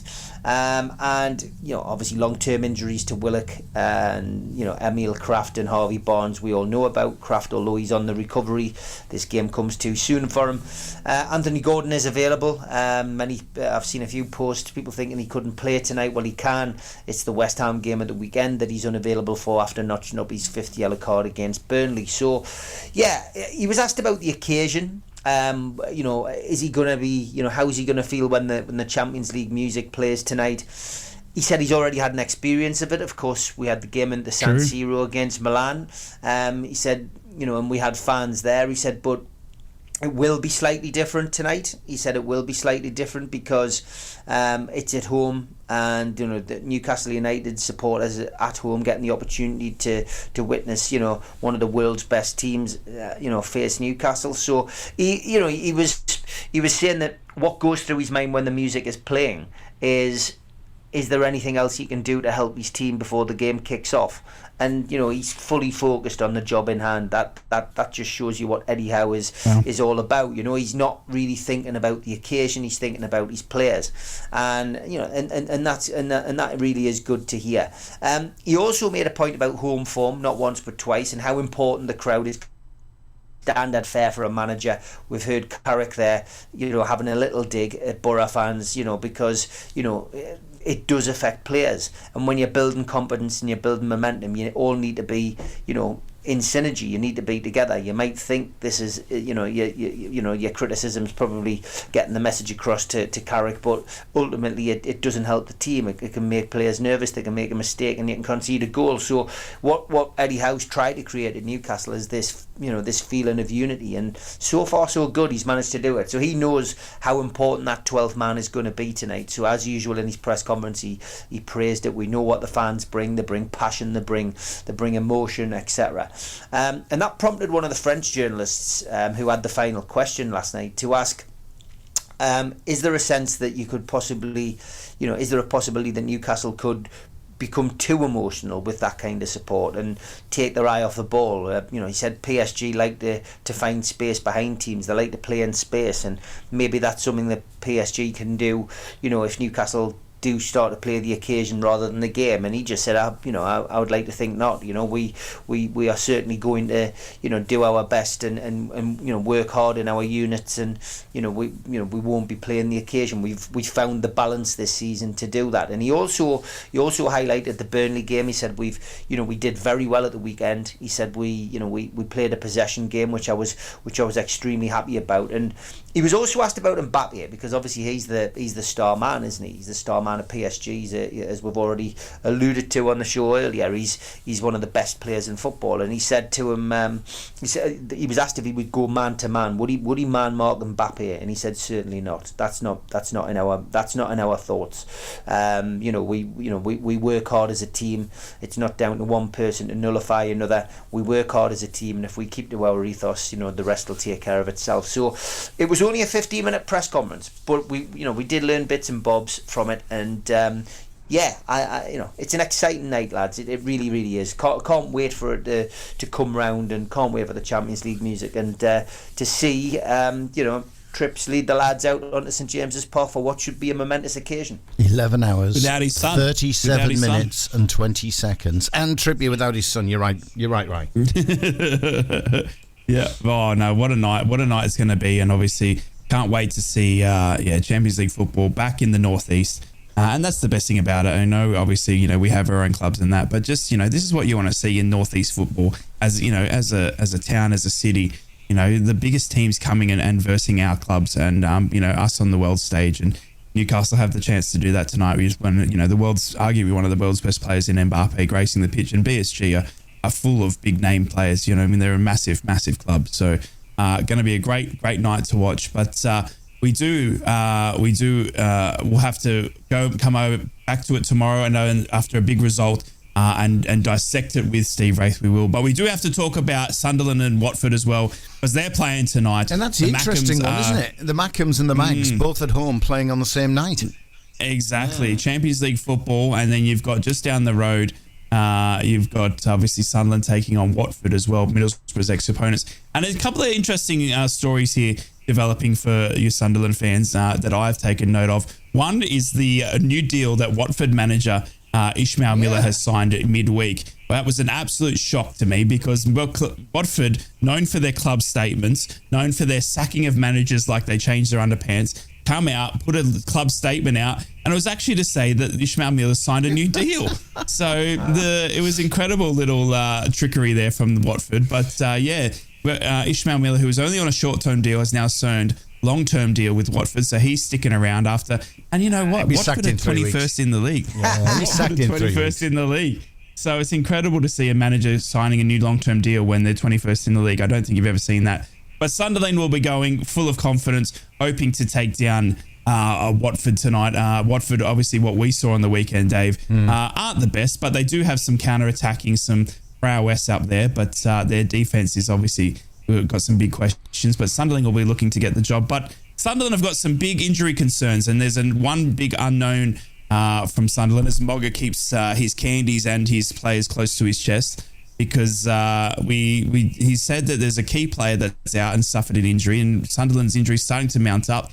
But Mogga's thoughts pre-Sunderland v Watford. Yeah, and he was, I can confirm, because we're on Mogga Watch now, every press conference. We are. He was chewing the sweets when he started the press conference. Love it. This is what he had to say about tonight. Well, we spread the goals around a fair bit. I mean, obviously Jack has stepped up and found the net. He scored a couple of penalties, but found the net on a pretty regular basis. Dan Neil scored a couple of goals. Pierre's scored a couple of goals. I'm sure I'll have missed some. Job scored a couple of goals. It's good that the team is sharing them around. Dan Ballard has scored a couple of goals. Yeah, sharing the goals around at the moment, and it's important. If you don't probably have an experienced centre forward that you can stick 20 goals next to before you even kick the season off, it's great credit to them. We obviously need to get Mason and Amir and Russon up and running with goals as well, and I'm pretty sure that will happen over the coming weeks and months. Yeah, thanks to SAFC.com for the audio. You can hear the full press conference and see the full press conference on the club website. He was asked the question about, you've lost the likes of Stewart. You haven't got to recognise number 9 up front yet. how on earth are you continuing to score all the goals? So basically, he just said we're spreading that responsibility throughout the squad. Well, they've got some injuries starting to rack up. Sunderland will be out without Bradley Dack, Dennis Sirkin, Kareer Ekwa, Corey Evans, Arji Alessi, and Jay Matete. All obviously due out until after the international break, so they won't even be there for the Boro on the weekend. So the injury's starting to rack up. But the key one for me was Mogga saying there's another key player that is also now sidelined, but he won't reveal who it is. So Mobile obviously expected to be forced into a change, and everyone's guessing about who this key player could be. But yeah, Sunderland fans, if you're out there and you've got any indication of who it might be, get on the WhatsApp. Let the breakfast show know, because we're just as interested as you are to see who's Sunderland going to be without tonight, and will it be a big name? So, but yeah, it'll be an interesting game. Watford, excuse me, did obviously push Middlesbrough on the weekend. They came right back at us, but we were able to hold on for the 3-2 victory. But they'll be looking to probably get Tom Ince and Ishmael Cohn probably into the starting 11 after them coming off the bench against Middlesbrough, and probably changing the game, I would argue, as well. So it'll be a great cracking game at the Stadium of Light. But yeah, big night in the Northeast. We got Champions League football at Newcastle, Sunderland v Watford, and I don't know. Yeah, the scheduling just takes place naturally, but yeah, big night in the Northeast. Lots of football, so be a great show tomorrow to come and dissect both of those results. But Hartlepool are away to Boro in the National League as well. There we go. Hartlepool looking to bounce back as well. Yeah. They're in a bit of a way. But you know what I loved about Hartlepool midweek? And it was we covered out Nicky Featherstone's return, lads. Nicky Featherstone has come back.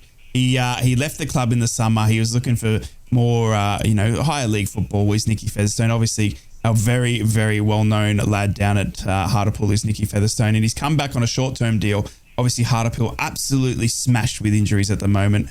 They are just absolutely reeling from a lot of long-term injuries. Unfortunately, yeah, they've had to deep into free agency, but they've turned to one player they know very, very well, Nicky Featherstone. So very cool to see Nicky back in at Hartlepool's top, taking on Boreham Wood tonight. So great to see Hartlepool being able to still bring players in, obviously through free agency and stuff. But what a night for the North East. Sunderland v Watford, Newcastle v PSG, and it's going to be absolutely incredible scenes tomorrow if both teams can get a win. I mean, the good thing for Hartlepool is Boreham Wood haven't had a win in the last 4. They're struggling a bit to put a string of results together. Hartlepool are still in 10th place. If they can overcome Boreham Wood and get 3 points, it's going to lift them into 7th in the table. So incredible. For a club that's doing a bit of a struggle on the treatment table, etc. To find themselves in that position, it's not a bad springboard. If they can take the opportunity to climb up that table. I mean, they'll not touch Chesterfield and Barnet. I think that battle is just about done and dusted. Maybe Solihull Motors, who are in 3rd place. It's just the way they're accelerating away from the rest. But it'd be good to see Poolies climbing up the table. Well, lads, we've avoided it most of the show. We've spoken about it in little bits and drabs, but should we do some ads? Should we do some ads and we can avoid it even more? We can do some ads, but either before or after the break, we've got to talk VAR, guys. We've got to talk the audio that's come out, the referees, because it is the biggest news story across England at the moment, and we'd be remiss if we weren't to discuss it and get everyone's thoughts. And obviously get on the WhatsApp. Let us know how you're feeling, because VAR and the referees is absolutely in shambles at the moment. As we see the reaction to the PGMOL making audio public of the Diaz VAR error. Love you, mate. Love you. Thanks for that one. Really, put the focus on. Put the focus on me and my colleagues. We'll do that on the Northeast Footy Breakfast after this. Now then, do you do sales? Do you fancy a great career challenge? Well, the Red, the Cat and the Toon has a full-time vacancy for a special sales exec. Not only will you be responsible for generating the vital revenue needed to see the Northeast's newest radio business grow, but you'll grow too. Show us you can do the business and you'll soon become Group Sales Director. Our stations are flying. We have the 3 legends back on air. Then there's the one that most are talking about, the Northeast Footy Brekkie Show. And there's more to come. Gumption and creativity count more to us than years. You may only have 2 or 3 years selling experience, but if you get what we're trying to achieve, you will be the right fit. You'll ideally be located in Tyneside or Wearside. This will be a hybrid working role. It's a full-time basic plus commission position. So come on, think you have what it takes? Then give us a shout. Email any of the 3 stations. That's hello@thetoonuk.com, hello@thecatuk.com, or hello@thereduk.com. Clark. My debut 1990 September, Bristol City away, to get that opportunity, what thousands of Geordies only dream of. Hignett. Playing against Chelsea and to score the first goal there is something that still lives with me now, and it's what most people will talk to me about. Williams. A first goal for Sunderland away at Leicester. It was a left foot volley. I didn't realise my left foot was for kicking the ball with it as well. I thought it was just for standing up. Across the Northeast, it's the 3 legends. Fridays at 6 on the Cat, the Red and the Toon. Steve and Rye. The Northeast Footy Breakfast. Right across the Northeast, the Red, the Cat and the Toon. Okay, boys, do we really have to do it? Do we have to go into VAR? We have to. Burn it We at have the to. stake. Burn Do it. at We the have to get stake. the reaction of the country after the PGMOL make the audio public of Diaz after the VAR era that is sweeping the nation. Sweeping There's the Daz nation. with the Where's Daz? quiz. Where's There's Daz? Daz has got the quiz that sweeps the nation, and we've got the VAR era that sweeps the nation. And we will obviously have to dissect that. We'll get the thoughts of both the lads. But it's a good morning to the Northeast, and I hope you're all fantastic, safe and well this morning as we wake up for your Wednesday. Big football tonight in the Northeast. We got Newcastle taking on PSG at home. We've got Watford coming and visiting Sunderland. In what, Dave, you just said, could close the gap between Middlesbrough and Sunderland very quickly, how fortunes can be turned around. It's amazing, really. Yeah, I mean, Sunderland are in 4th spot in the table, and I've just had a quick look, and Borough's only 5 points adrift as we stand. So the Black Cats really do need to get something on the board tonight, which they should. But they have got a lot of injuries, but they should. They do. But if they don't, the 5-point gap going into the big derby at the weekend. Yeah. Interesting. Incredible. Interesting, yeah. Despite Borough's with the crap derby. start. Yeah, absolutely.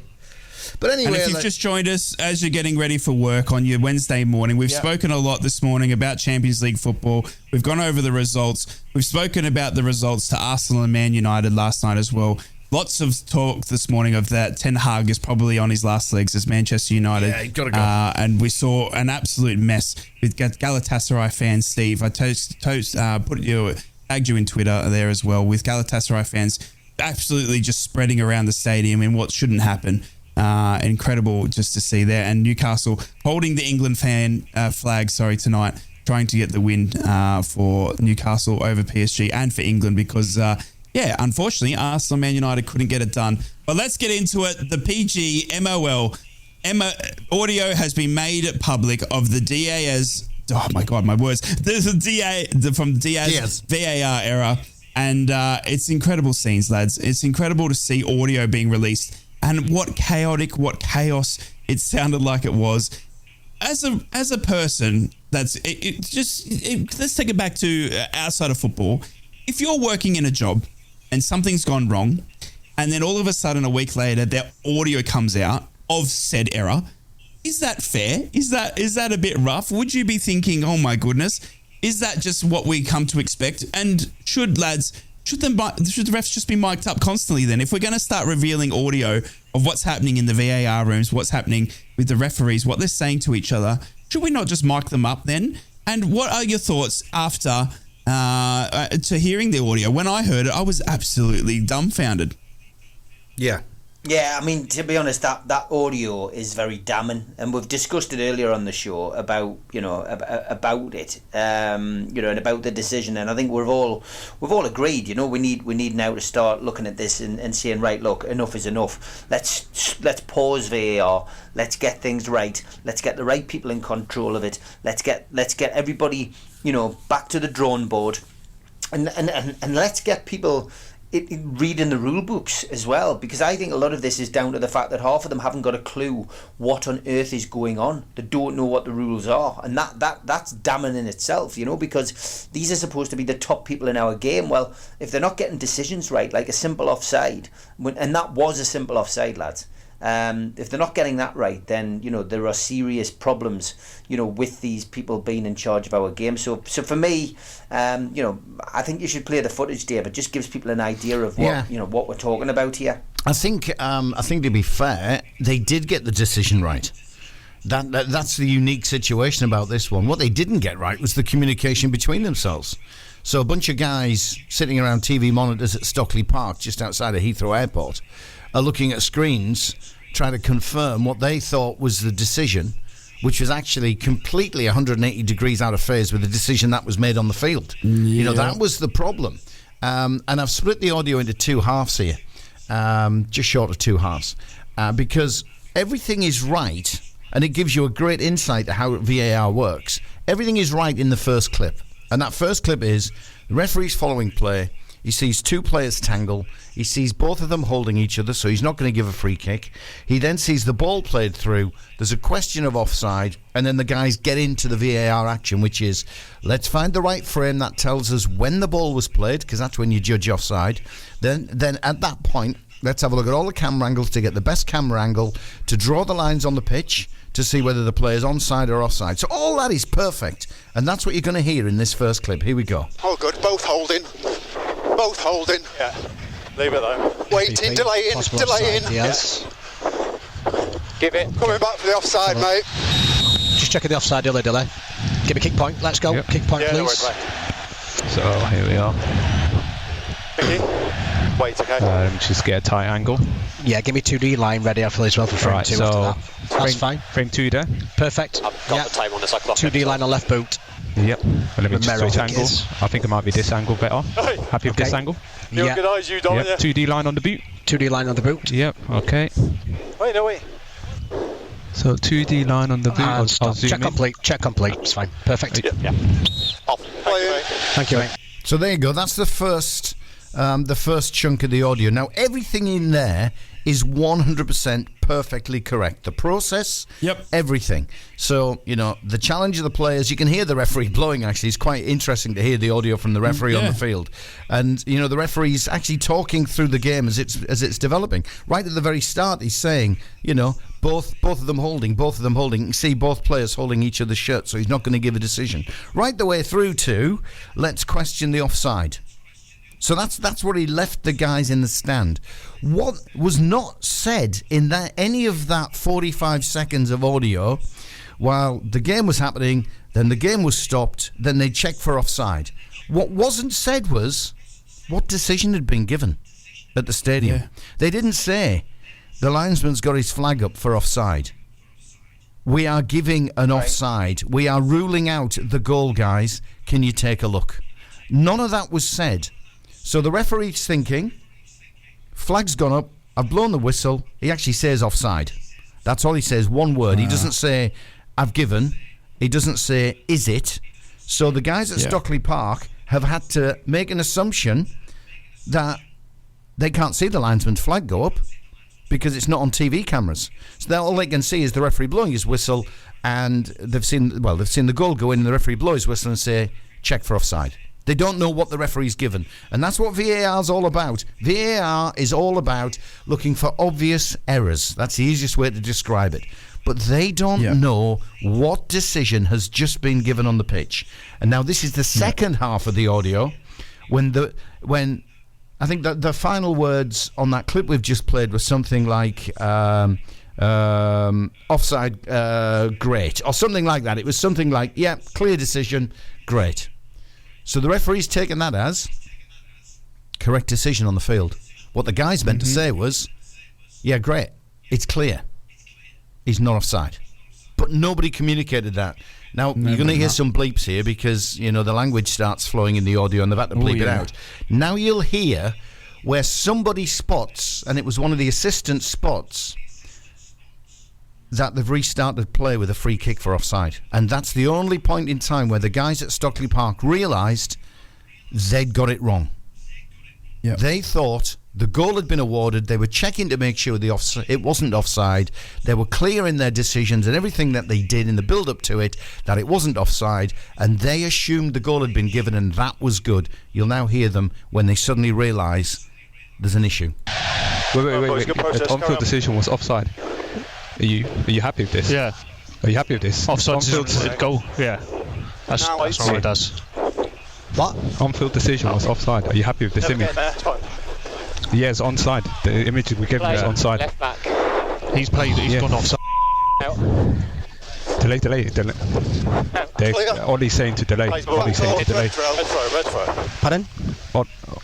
Ollie's calling in to say delay the game to complete.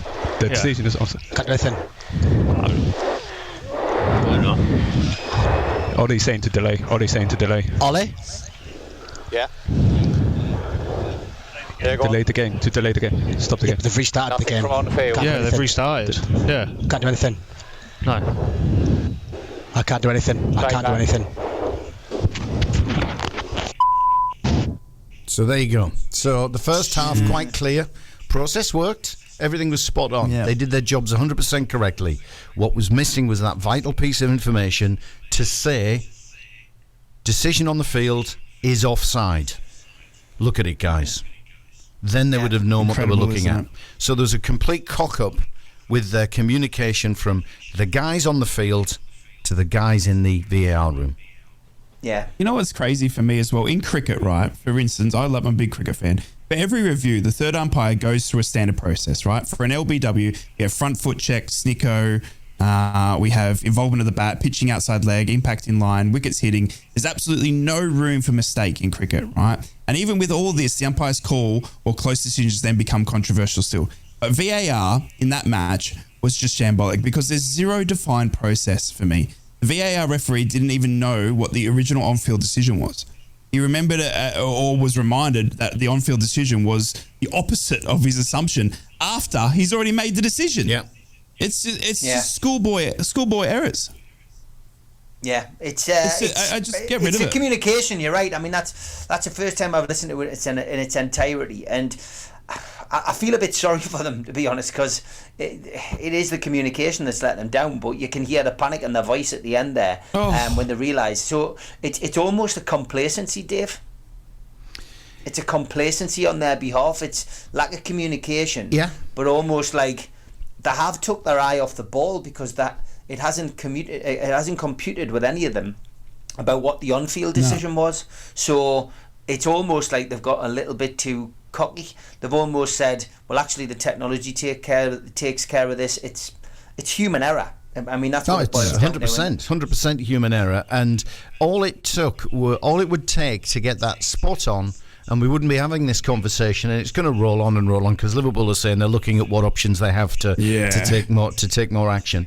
You know, all it would take is one of the on the field match officials just to say, on-field decision is offside, we're going to disallow the goal, look at it, lads. Or it would take one of the guys at Stockley Park in the VAR room, if they didn't get that communication and they were unsure, just to say, can you confirm what is the on-field decision?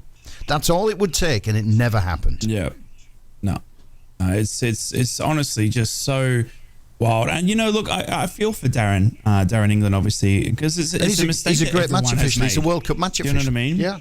Exactly. I mean, you lose concentration for a moment and you just do something on autopilot. It happens. Do you know what I mean? It's just, and you know, all it needs to say is that there's a protocol. So VAR then says goals allowed onside, check complete, rather than just check complete. You know, I mean, just extend it to just say goal has been allowed onside, check complete, and that would have gone straight into Darren's ear, and then maybe, you know, it could have, you know, but it's communication for me.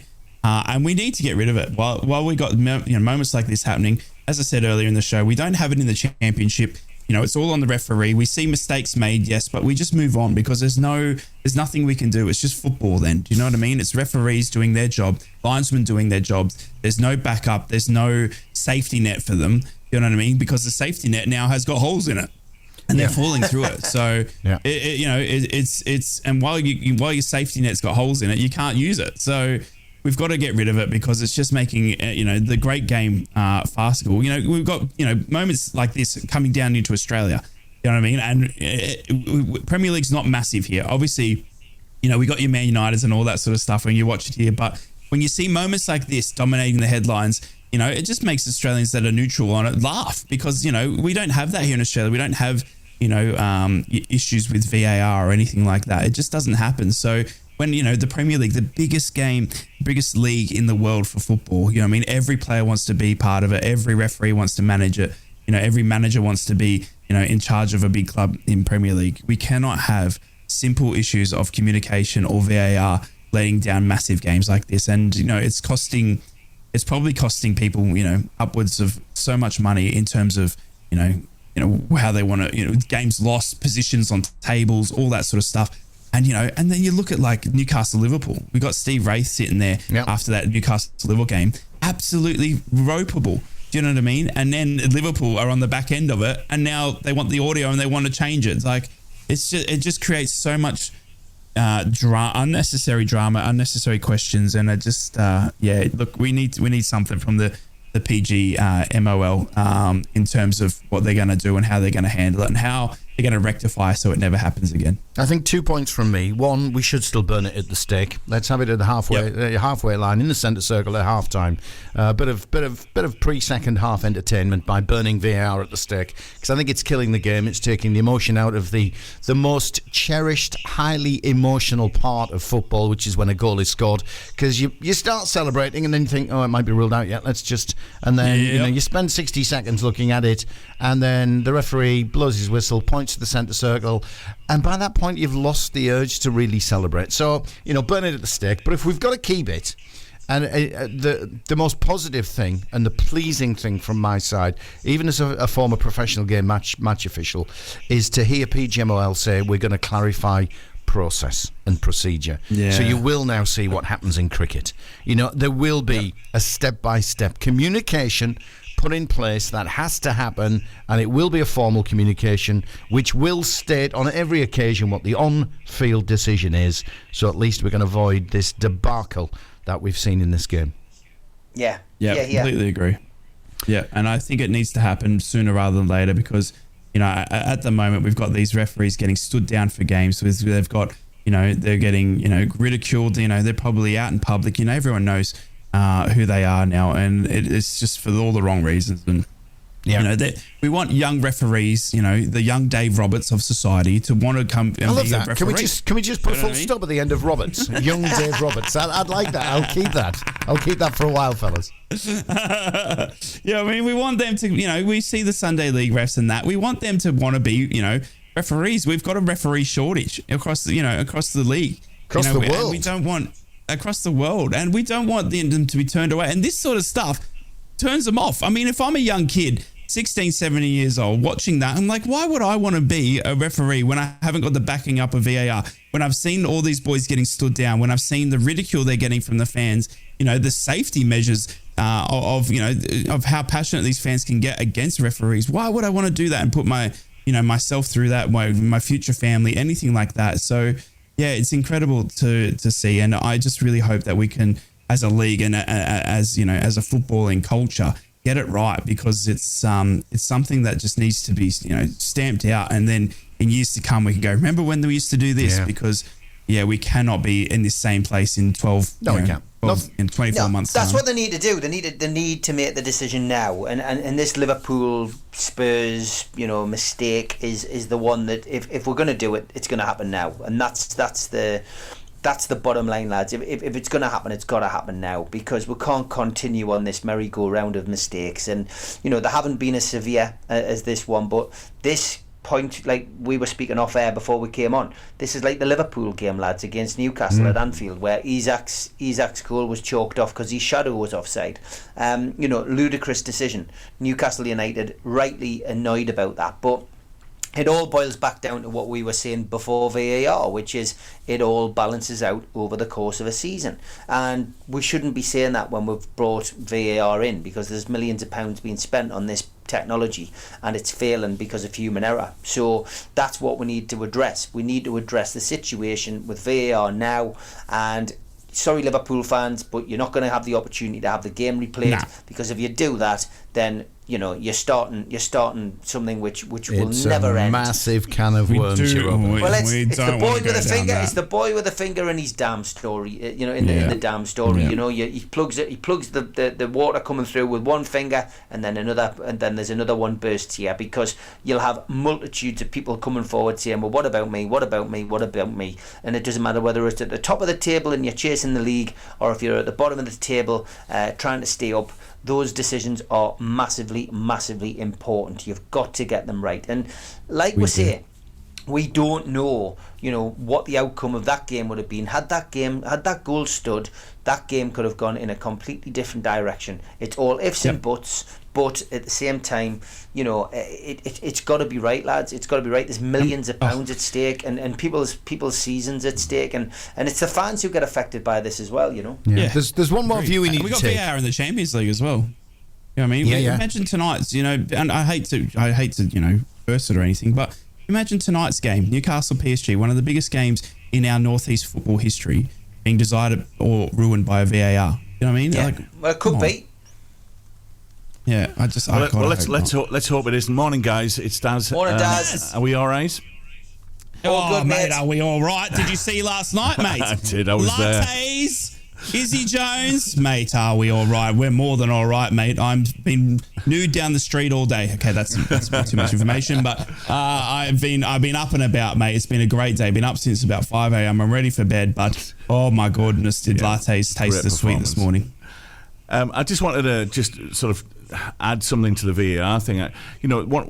I'm sick of watching Match of the Day on a Saturday night, and it's every week, isn't it? It's right. Let's go at the VAR controversy. Let's go at the VAR controversy. The best thing that's got to come out of this has got to be a review of the system. Just take. Why aren't we learning from? Right, you mentioned it. Cricket, from rugby, from other leagues around the world that seem to be getting this right. Why aren't we doing that? This human error that happened as part of this game should not have happened. There should have been a process in place that stopped that from happening. And I'm just like, well, Dave says, burn it at the stake. I know why, because I'm sick of hearing about it. It's taken away. And a Match of the Day maybe. I don't know. Have they got a part to play in the responsibility of this? Don't think so. Because they're highlighting it every week. Or is that actually their job in bringing this to the forefront of saying, look, guys, something needs to change. Yeah. It's not right. In the 1980s, we were whinging about human error in refereeing decisions. In the 1990s, buzzer flags are introduced to help aid the communication between referees. We were still whinging about human error. In the 2000s, the radio sets came in so they could talk to each other. We're still complaining about human error. Now we've slapped in goal line technology. People are still whinging about human error. Now we've stuck in the ultimate, which is VAR, which was supposed to make everything black and white. And what are we still talking about? Human error. Let's get back to the game, please. Yeah, that's what we all want. Yeah, isn't it? stop ruining it. Yeah. Well, I guess we've come to that important part of the show where we've got to get the predictions, lads, from you guys. For the Champions League. Do we need a drum roll? Do we need a drum roll? Okay. I am going to go first, lads. I'm going to go first. Newcastle United are back in the Champions League tonight at home to PSG in what is undoubtedly the biggest game since Barcelona came to town. I personally think this is going to be a Premier League type game, and I personally see Newcastle United coming out on top in this encounter. I am going to go for a 2-1 win to Newcastle. I think Mbappe will score, which will keep all the neutrals happy. But I do think that Newcastle United are going to win this game, and I'm even going to give you the match winner tonight. Jamal Lascelles with a headed goal tonight will get the winner for Newcastle, and I have a feeling that Elliot Anderson will play some part tonight as well. So I'm going to go Elliot Anderson and Jamal Lascelles for the goals. Newcastle to win 2-1 to get their home campaign off to a flyer. So there's my prediction, lads. What about you, Ray? Well, I'm going for a very, very great watch. I can't wait to get up and watch this one. I'm really excited, obviously, to see he's on British time. This guy's permanently on UK time. I am. Get me over there. Gibbo, if you're listening, private jet soon, please. I think it's going to be a great game, and I'm going to go I'm going to go 3-2 to Newcastle. I think there's goals in this. But I think obviously we're going to see goals from Mbappe. You know, Donnarumma's going to have a big say in this. Pope's going to have a big say in this. I'm going to go 3-2 to Newcastle tonight. Well, wonderful. I'm going for the same outcome. I see a Newcastle victory, Steve. As much as it may pain me as a Boro fan to say it, I see, and we know the game's not as big as last night's championship game, but Carabao Cup. 1-0 win to Newcastle. It'll be a penalty in the second half, around about 75 minutes. Tonali will grab it and say, European stage, this is mine, and he'll score it. And then VAR will rule it off. Because the keeper blinked before he dived. I think this is a clear one. I think Newcastle are going to be well up for this. I think they will dominate the game. I think they get will, in, Daz. I think they will show PSG what it's about. I'm going for a 2-0. 2-0. Yeah. Come on. 2-0. Clean sweep. There we go. Clean sweep. There you go, Steve. Everyone's on your back. And lads, Watford v Sunderland. We can't forget. Predictions for Sunderland v Watford. Go on, Steve. Sunderland are going to win this game tonight. I've got no doubt, despite this injury situation that they claim that they've got. I think that's kidology before the big game against Boro. I'm going to go Sunderland 2-0. Okay. Right. I'm going to say, unfortunately, Mackems, that you're going to have a loss here tonight. I think Watford are up and about. Watford have got good goals in them. I'm really worried. And the thing is here, Sunderland fans, please don't get on my back. I'm just worried about who this key player is and the injury there. It could be, it's really mind-boggling. And I'm going for a Watford victory 2-0. 1-1 draw for me. 1-1 draw. I think if it's genuine what Mogger's talking about, and I've got no reason to suggest it isn't, if it's a big player that's missing, plus the loss that you've already got of Ekwa, Sirkin, people like that. 1-1 draw. I think it's going to be a point at the Stade de Loom. Daz? Yeah, I'm going for a point as well. I think it'll be 1-1. I think it's going to be a tight game. It's going to be interesting what team Mogger does put out after that conference yesterday, and whether he tells Porkies like Eddie Howe does. I think it's going to be a tight game, 1-1. Cool. Wow, we're done. What an interesting night, lads. What is it? We're out of time. We're out of time. Is it going to be a smiling Wraith in the morning, or is he not going to turn up at all, or want to talk about gardening? I'll be here, lads. I'll be here, lads. We might have gardening. We might have gardening. If Newcastle win, expect Eddie Howe to be announced as England manager in the morning. Classic. Cheers, Classic. fellas. Steve, seriously, enjoy it, mate. And we'll chat in the morning. Care, have a great night, mate. I'm very jealous. Enjoy it. Thanks, lads. Have a great day, lads. Steve and Rye, the Northeast Footy Breakfast. The Cats, the Toon and the Red.